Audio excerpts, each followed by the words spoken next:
Hello, my name is Jacob Domingues. This is Lab 3 for Physics 2211, find a massive black hole. So, what is this lab based off of? Well, we're going to make two computational models of a black hole. One is going to have a star rotating around, and one is going to have a ship and another planet.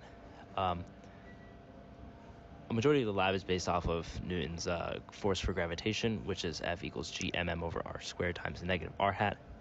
And of course, we're going to be using Newton's second law and momentum principle. More so momentum principle, and we'll get into that later. My prediction for the lab is that the mass of the black hole, when we calculate it, will be really heavy, and the ship's going to have to travel really freaking fast if it wants to escape the gravity of the black hole.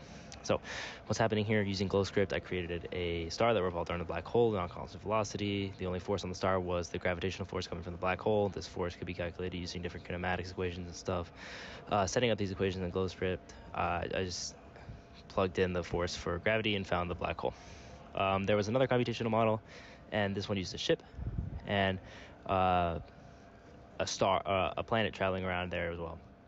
The planet was a circular rotating planet, and the ship had to escape from the gravitational pull. So here is my video for the star rotating around the planet. As you can see, it goes around, and it's not going around in a circle, which means different speeds.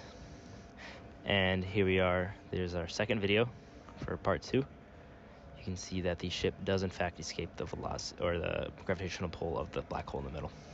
So this is our code for part 1, but all we really need is the initial conditions, which are from our randomizer, and then we plug in some stuff.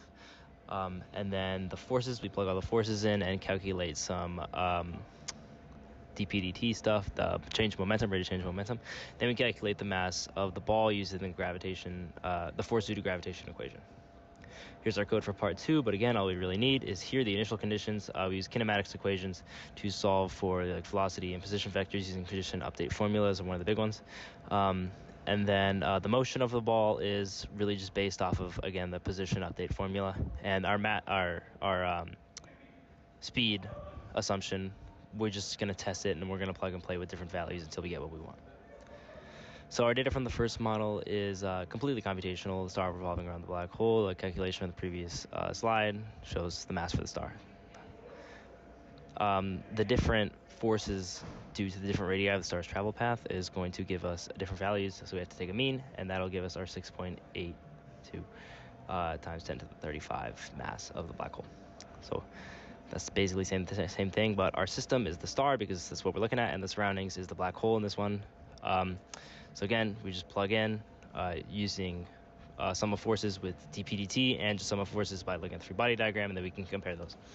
So data from our second model is the ship leaves. It travels at a really negative x, that's negative 1 times 10 to the 8, and 1.5 times 10 to the 7 in the y direction, and that escapes the black hole.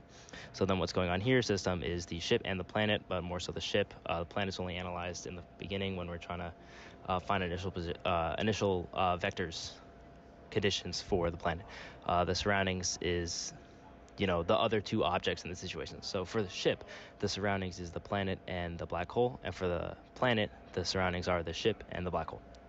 So again, when we plug in, we get the speed, the magnitude of that speed was 1.01 E8. So our lab questions here, what does it mean? Let's talk about the difference between net force, or I guess the difference between perpendicular and parallel components of force versus the rate of change of momentum and its parallel perpendicular components. So parallel and perpendicular components of force are different from parallel and perpendicular components of rate of change of momentum because of their applications and importance relation to each other.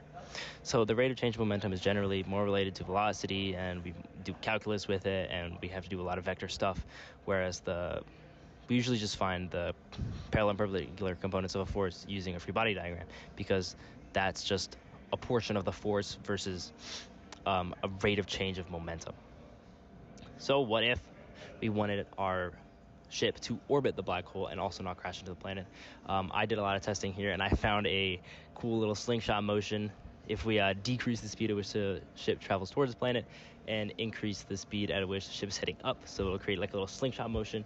And yes, those two orbits do intersect, but I ran it for a really, really long time, and it didn't collide at all. So yeah, I think that's a W for today, and thank you so much for watching.